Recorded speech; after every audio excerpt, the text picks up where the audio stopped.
Hello student welcome back to my channel. तो पिला माने आम गतकाली 36 नंबर क्वेश्चन पर्यंत जो आम एथिक्स एंड वैल्यू रही प्रथम सेमिस्टर आम डिस्कसन करते आज आम करवा 37 नंबर रू स्टार्ट करवा। पिला माने देखो जो तुम पार्ट 1 देखिन पिला माने ताले डिस्क्रिप्शन बॉक्स लिंक अच्छी तो मैंने प्रथम पार्ट 1 देख तापर पार्ट 2 वीडियो को देखा बुझिपारे। तो देखो 37 नंबर क्वेश्चन कौन नारी शिक्षार प्रसार निमंते राम मोहन राय डेस्क प्रतिष्ठा करते कौन प्रतिष्ठा करथिले ना ब्राह्म्य समाज प्रतिष्ठा करथिले। नारी शिक्षार प्रसार निमंते ब्राह्म समाज जो आम राममोहन राय प्रतिष्ठा करथिले। 38 नंबर जो क्वेश्चन देखु 38 नंबर जो क्वेश्चन देखु डेस्क को पुण्य जागरण जनक आख्या दि जाए क्या ना राजा राममोहन राय को। 29 नंबर क्वेश्चन देखु बाल्य विवाह को विरोध करा और स्त्री शिक्षार प्रचलन को प्रोत्साहित करने डेस्कर प्राथमिक लक्ष्य थिला ना कहार ना प्रार्थना समाजर। 40 नंबर क्वेश्चन देखु डेस्क देशर प्रगतिर सूचक और बाहक बोली स्वामी विवेकानंद कहते कौन को शिक्षा को देशर प्रगतिर सूचक और बाहक बोली स्वामी विवेकानंद कहते। 41 नंबर क्वेश्चन देखु 41 नंबर जो क्वेश्चन अच्छी महादेव गोविंद राणाडे डेक्स मसीह विधवा गृह स्थापन करथिले के मसीह 1875 मसीह महादेव गोविंद राणाडे विधवा गृह स्थापन करथिले। 42 नंबर क्वेश्चन देखो कौन अच्छी 1875 मसीह भारत में विधवा मान डेक्स विधवा गृह स्थापन करथिले किए महादेव गोविंद राणाडे 1875 मसीह। 43 नंबर क्वेश्चन देखु डेक्स मसीह विधवा पुण्य विवाह आईन प्रणयन होता कि मसीह 1856 मसीह। पिला माने एबे देखंतु 44 नंबर क्वेश्चन कौन कही भारतर प्रथम महिला विश्वविद्यालय डेक्स मसीह प्रतिष्ठा होता जो भारतर प्रथम महिला विश्वविद्यालय अच्छी से 1917 मसीह स्थापित होता पिला माने बुझिपारे प्रतिष्ठा होता। 45 नंबर क्वेश्चन देखु 1942 मसीहा डेक्स आंदोलन में अगणित संख्यार महिला माने योगदान करथिले क्यों आंदोलन रे भारत छाड़ आंदोलन रे भारत छाड़ आंदोलन केवे आयोजित होता ना 1842 मसीह।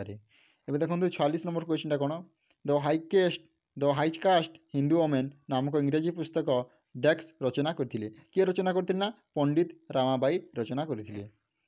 ए देखो 47 नंबर क्वेश्चन कौन रमाबाई पुस्तक डेक्स बाल्य विवाह वैवाहिक उत्पीड़न स्वामी द्वारा परित्याग और विधव्य जरिया नारी जंत्रणार छवि प्रदान करे द क्राई ऑफ वोमेन बुझिपारे क्यों पुस्तक the cry of women.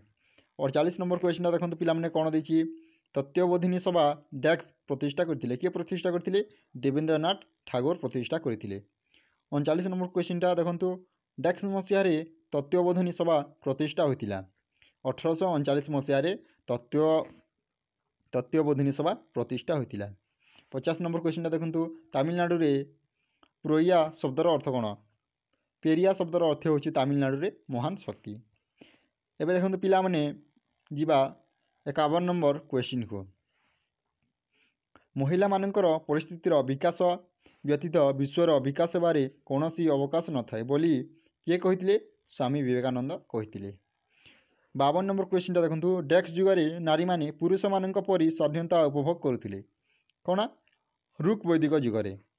53 number question देखो भारत स्वाधीनता प्राप्ति पर डेक्स सेवा संघ स्थापन कले कौन ना सेवा संघ स्थापन करते। देखो 54 नंबर जो क्वेश्चन अच्छी डेक्स मसीह मालती चौधरी ओडिशा रे गांधीजी पदयात्रा योगदान करते 1939 मसीह पिला माने। एबे देखंतु 55 नंबर क्वेश्चन कौन माराबेन 1925 मसीह भारत को आसी डेक्स आश्रम अंतेवासी भाव जोग देते क्योंठारे ना साबरमती आश्रम 1915 मसीह 1925 मसीह पिला माने। एबे देखंतु 56 नंबर जो क्वेश्चन अच्छी ज्योतिक निषेध आईन डेक्स मसीह प्रणयन करा जायतिला हमर जो ज्योतिक निषेध आईन सेटा 1961 स्थापन करा जायतिला। एबे देखंतु 57 नंबर क्वेश्चन कौन हिंदू विवाह आईन डेक्स मसीह प्रणयन करा जायतिला एटा 1955 मसीह पिला माने हिंदू विवाह आईन प्रणयन करा जायतिला। एबे देखंतु 58 नंबर क्वेश्चन कौन मानविक अधिकार ସାର୍ବଜନୀନ ଘୋଷଣାନାମା ଡେକ୍ସ ମସିହାରେ ହୋଇଥିଲା? କେଉଁ ମସିହାରେ? 1948 ମସିହାରେ। ଏବେ ଦେଖନ୍ତୁ ପିଲାମାନେ ରହିଲା 59 ନମ୍ବର କ୍ୱେଶ୍ଚିନ୍ଟି କ'ଣ? ଡେକ୍ସ ମସିହାକୁ ମିଳିତ ଜାତିସଂଘ ଅନ୍ତର୍ଜାତୀୟ ମହିଳା ବର୍ଷ ଭାବେ ଘୋଷଣା କଲା? କେଉଁ ମସିହାରେ? 1975 ମସିହାକୁ। ବୁଝିପାରିଲେ? ଏବେ ଦେଖନ୍ତୁ 60 ନମ୍ବର କ୍ୱେଶ୍ଚିନ୍ଟା, ଡେକ୍ସ ମସିହାରେ ପ୍ରଥମ ଅନ୍ତର୍ଜାତୀୟ ଦସ୍ତାବିକ in depth study on all form of violence against women ଆତ୍ମପ୍ରକାଶ କଲା? କେଉଁ ମସିହାରେ? 2006ରେ। ଏବେ ଦେଖନ୍ତୁ 61 ନମ୍ବର କ୍ୱେଶ୍ଚିନ୍ଟା କ'ଣ ପିଲାମାନେ? ଡେକ୍ସ ମସିହାକୁ ନାରୀ ସଶକ୍ତିକରଣର ବର୍ଷ ଭାବେ ପାଳନ କରାଯାଇଛି? କେଉଁ ମସିହାକୁ? 2001 ମସିହାକୁ। 62 ନମ୍ବର କ୍ୱେଶ୍ଚିନ୍ଟା ଦେଖନ୍ତୁ, ଡେକ୍ସ ମସିହାକୁ ସାର୍କ ଶିଶୁ କନ୍ୟା ବର୍ଷ ଭାବେ ଘୋଷଣା କରାଯାଇଛି? এইটা 1919 ମସିହାକୁ। ବୁଝିପାରିଲେ? ଏବେ ଦେଖନ୍ତୁ 63 ନମ୍ବର କ୍ୱେଶ୍ଚିନ୍ଟା କ'ଣ?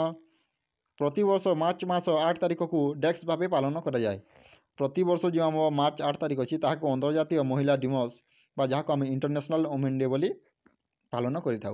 64 ନମ୍ବର କ୍ୱେଶ୍ଚିନ୍ଟା ହେଉଛି, ଡେକ୍ସ ମସିହାରେ ପ୍ରଥମ ମହିଳା ଥାନା ଭାରତରେ ପ୍ରତିଷ୍ଠା ହୋଇଥିଲା? କେଉଁ ମସିହାରେ? 1973 ମସିହାରେ ଆମର ଯେଉଁ ପ୍ରଥମ ମହିଳା ଥାନା ଭାରତରେ ପ୍ରତିଷ୍ଠା ହୋଇଥିଲା। ପିଲାମାନେ ଏବେ ଦେଖନ୍ତୁ 35 ନମ୍ବର କ୍ୱେଶ୍ଚିନ୍ଟି କ'ଣ? ପିଲାମାନେ ଏବେ ଦେଖନ୍ତୁ 65 ନମ୍ବର କ୍ୱେଶ୍ଚିନ୍ଟା କ'ଣ? ଭାରତର ଡେକ୍ସଠାରେ ପ୍ରଥମ ମହିଳା ଥାନା ପ୍ରତିଷ୍ଠା ହୋଇଥିଲା? ଯେଉଁ ଆମ ଭାରତ ଅଛି ସେଇଟା ତାମିଲନାଡ଼ୁରେ ପିଲାମାନେ, ଭାରତର ତାମିଲନାଡ଼ୁରେ ପ୍ରଥମ ମହିଳା ଥାନା ପ୍ରତିଷ୍ଠା ହୋଇଥିଲା। 66 ନମ୍ବର କ୍ୱେଶ୍ଚିନ୍ଟା ଦେଖନ୍ତୁ, ନାରୀ ସଶକ୍ତିକରଣ ଜାତୀୟ ନୀତି ଡେକ୍ସ ମସିହାରେ ପ୍ରଣୟନ କରାଯାଇଥିଲା? ନାରୀ ସଶକ୍ତିକରଣ 2001 ମସିହାରେ ପ୍ରଣୟନ କରାଯାଇଥିଲା। ଏବେ ଦେଖନ୍ତୁ 67 ନମ୍ବର କ୍ୱେଶ୍ଚିନ୍ଟା କ'ଣ? କିଶୋରୀମାନଙ୍କ ସଶକ୍ତିକରଣ ନିମନ୍ତେ ରାଜୀବ ଗାନ୍ଧୀ ଯୋଜନା ଡେକ୍ସ ମସିହାରେ ସରକାରଙ୍କ ଦ୍ୱାରା ସ୍ୱୀକୃତିପ୍ରାପ୍ତ ହୋଇଥିଲା? କେଉଁ ମସିହାରେ? 2010 ମସିହାରେ। ଏବେ ଦେଖନ୍ତୁ ପିଲାମାନେ 68 ନମ୍ବର କ୍ୱେଶ୍ଚିନ୍ଟା କ'ଣ? ଇନ୍ଦିରା ଗାନ୍ଧୀ ମାତୃତ୍ୱ ସହଯୋଗ ଯୋଜନା ଡେକ୍ସ ମସିହାରେ ଶୁଭାରମ୍ଭ କରାଯାଇଥିଲା? କେତେ ମସିହାରେ ଶୁଭାରମ୍ଭ କରିଥିଲେ? 2010 ମସିହାରେ। ଏବେ ଦେଖନ୍ତୁ 69 ନମ୍ବର କ୍ୱେଶ୍ଚିନ୍ଟା କ'ଣ? ସୁଧାର ଯୋଜନା ଡେକ୍ସ ମସିହାରେ ମହିଳା ଓ ଶିଶୁ ବିକାଶ ମନ୍ତ୍ରଣାଳୟ ଦ୍ୱାରା ଆରମ୍ଭ ହୋଇଥିଲା? କେଉଁ ମସିହାରେ? 2001-2 ମସିହାରେ। ଏବେ ଦେଖନ୍ତୁ 70 ନମ୍ବର କ୍ୱେଶ୍ଚିନ୍ଟା କ'ଣ?